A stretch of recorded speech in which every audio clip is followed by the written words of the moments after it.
Hello, America. This is Ted Shaw. This is a late night video.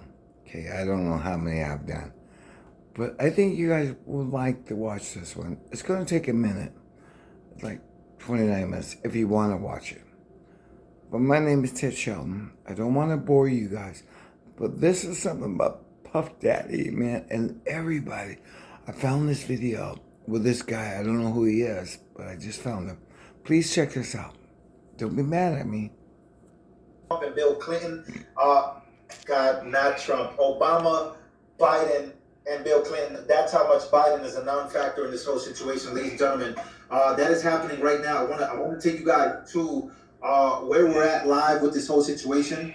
Let me share the screen with you guys here because it's happening right now. These guys have been getting kicked out of New York City by protesters and anti-Biden supporters. They're currently outside. And as you can see, a bunch of Palestinian flags there.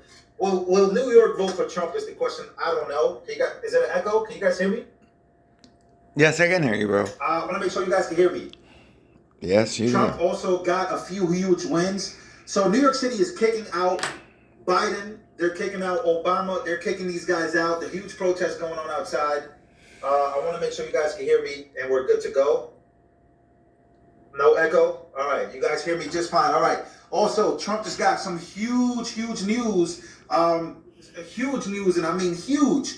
Donald Trump is now richer than George Soros and on track to overtake Mark Cuban. Donald Trump's net worth has climbed over, and he is now richer than George Soros. We're going to be covering that as well. He also went to the funeral. So Donald Trump went to the funeral of the fallen angel who died, who was killed by a person that was a Belleform agent, let's call it that. A man who offended more than 21 times in New York City, and Trump went to the funeral. Hold on, America. This is something crazy. Okay, we got 4 presidents in that area, and only one was invited? Okay, all right, here we go. Sorry. Let me switch it back. And these guys have the audacity that on the same day, instead of canceling the event, they still went to the event, which is supposed to be fundraising with Lizzo, out of all people. So happening right now, this is what's going on outside of that event. They have blocked off the event. Some people are saying that they're having a hard time getting people out, getting people in. Let's take a look.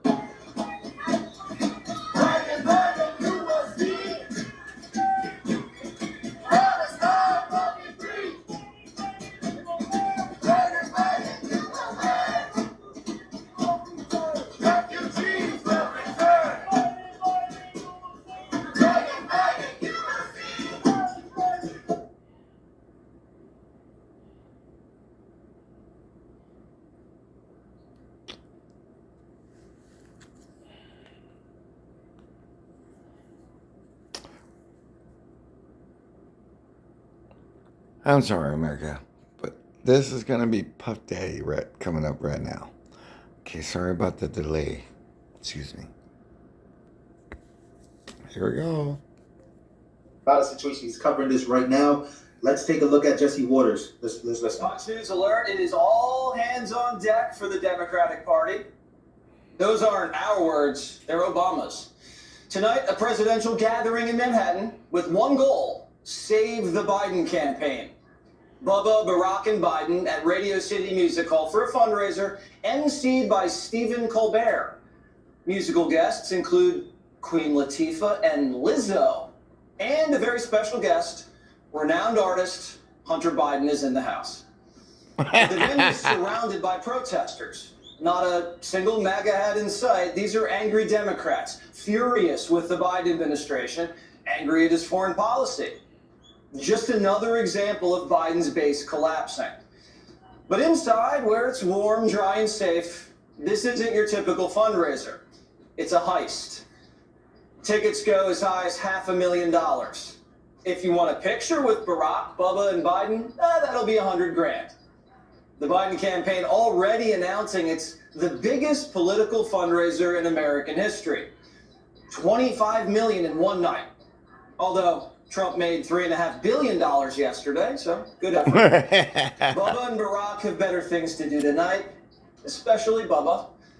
And it's probably embarrassing Biden has to bother them. And these guys are probably looking at each other saying, man, this guy needs help. They're no two bigger political animals than Barack Obama and Bill Clinton, probably. So they read the same polls that the Biden campaign read, and they know that this is a tough spot for President Biden. A bit of a competitive spirit here. That both Bill Clinton and Barack Obama can explain the Biden challenge and his record perhaps better than Joe Biden can himself. CNN reporting tonight, Obama is the Biden whisperer. He's the only one who can talk disillusioned Democrats out of their funk. Obama handed Biden his coalition, and Joe wrecked it. Now Joe's saying, hey, can you help me put this thing back together? So Obama's taking over the Biden campaign. The New York Times reporting he's calling the White House constantly and panicked that Joe's going to blow it. He already has. What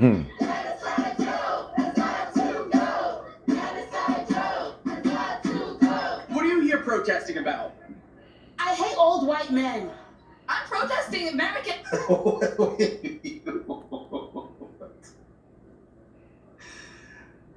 I find it ironic that you can make an argument about the Israeli government and what they're doing wrong. I argue that all the time, but I hate the fact that these are the people that are out there. I hate old white men. I love, like, most of these people probably have like super pronouns, and these are the people that I hate the fact that like, these are the people. Like, you can't make a better argument. Like, what? Like, yeah, you can make an argument that you don't agree with what's going on with Israel, but I hate old white men.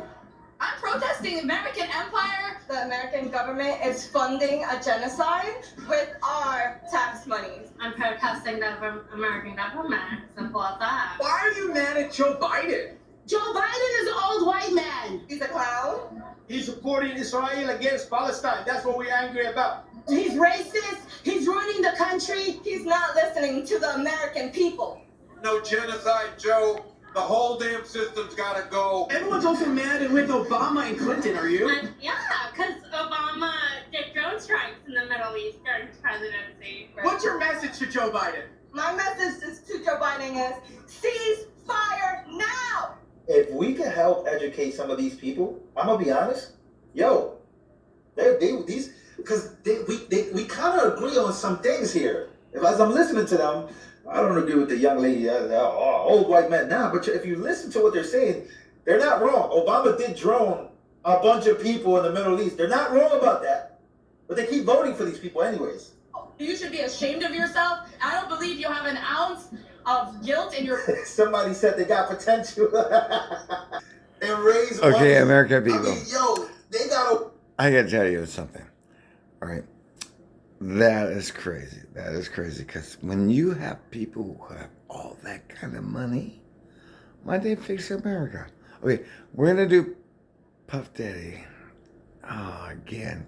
Okay, don't get mad at me. Then I'm going to cut it off, and you guys have a good night. Okay, I'll do it one more time. All right, peace out.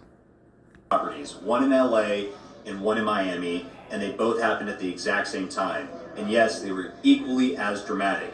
The one in Los Angeles was being filmed by helicopters up in the sky. You could see agents storming into his house with guns raised and guns blazing, basically. They brought out all sorts of people from the home, including two of his own children. His adult sons, Justin and Keene Combs, were brought out in handcuffs. They were thrown on the grass, and they were detained for a while as the agents went in, stormed the place, ransacked it, and collected a bunch of evidence. In fact, we actually got some video of the aftermath of his home, and you can see just how badly torn up the place was. They opened safes, they ripped open drawers, they took electronics with them, including computer parts, computer equipment. The feds were clearly looking for any and everything they could get their hands on, and they took it all with them. Meanwhile, in Miami, where Diddy has another home on Star Island, a raid was going on there as well. We haven't gotten quite as much footage from that raid, but we do know that the feds came by land, by sky, and also by sea. There's a boat that pulled up on a dock right next to Diddy's home, and they stormed the place there too. Presumably did the exact same thing as it's they like did in a LA, James Bond shit. taking evidence, taking names, etc. Now, in terms of where Diddy was for all of this, it was a little confusing at first. There were two different private jet situations going on. His main private jet, an all-black one, a Gulfstream 5 that he uses pretty often, was actually tracked to an island in the Caribbean called Antigua. And at first it looked like he was flying to Antigua, landing in Antigua, and a lot of people online assumed that Diddy was, quote, on the run or on the lam. As we learned after the fact, that wasn't quite the case. Diddy was not on that private jet, and at this point there's no clear evidence that anybody really tied to him was on that jet. Hid evidence. We know that the jet was in Antigua, it was grounded, it landed, and it was being dealt with there. In the meantime, Diddy was actually at an airport in Miami. He was about to go enjoy spring break with his kids. He's got 2 teenage daughters and a small entourage that he was with. They were stopped at the Opa-locka Airport, which is an executive airport, private airport. A lot of private jets go there. And before he could take off in that private jet, federal agents stopped him with Customs and Border Patrol, Homeland Security, and Miami PD. We actually have photos of Diddy interacting with these agents right there on the tarmac. You can see Diddy and his daughters and other people in his crew talking, being questioned. In some of the photos, it looks like some of them might be getting detained. In any case, we know that Diddy... Okay, America, tell me right now. If the FBI does that to anybody in America, they're going to jail. Tell me, do they know something that P. Diddy knows and can help them out? Some powerful people out there, I'm telling you. Okay, here we go. Sorry. Himself was not cuffed during this whole ordeal, but somebody was cuffed. A guy named Brendan Paul, 25-year-old young guy, who seems to be an associate of Diddy's, a friend of Diddy's. He actually ended up getting arrested during this whole thing because cops claim they found drugs in his travel bags, possession of cocaine, possession of marijuana. That's what he ended up getting booked for, and he was taken to jail and bonded out the next day. Meanwhile, while everybody was kind of getting questioned inside, we got video of Diddy pacing around outside after the fact, and he looked distressed, he looked very nervous, but he himself was not in handcuffs, and he himself did not seem to be getting questioned all that much either. Fast forward to today and where things stand. At this point, we know that federal investigators have subpoenaed a number of companies tied to Diddy, including charter jet companies, home security companies, computer companies, things that Diddy has in his possession that they think will help them crack the case and help them surface evidence to implicate him in a crime. That's what they're trying to do here, right? In the meantime, Diddy has been off the radar and silent. That is until Thursday when he and his teenage daughters, the ones that were with him being stopped by agents on Monday, they ended up going to Topgolf in Miami. It was just the 3 of them, little private outing. There were photos taken of Diddy there, and he flashed the peace sign. He seems to be kind of telegraphing that I'm good, I'm not worried, I'm not nervous. Of course, we suspect that he probably is very nervous. The fact is, he is not out of the woods yet. He has not been charged or arrested or anything official just yet, but the investigation, frankly, is just starting, and we know the feds are digging deep, trying to find stuff. They're interviewing people, they're going through evidence, they're going through hard drives, they're going through surveillance footage, and they are trying to get him on these sex trafficking claims that have been levied against him in several different lawsuits. Diddy has denied all of those claims. He's denied all of the allegations made in these lawsuits, but a lot of these lawsuits keep on touching on the same theme, alleged sex and human trafficking, including prostitutes. Some of them have alleged that underage people have been in the mix. He's denied all of that, but the feds have obviously heard these claims, and now they're doing their own investigation, trying to see if there's any truth to it.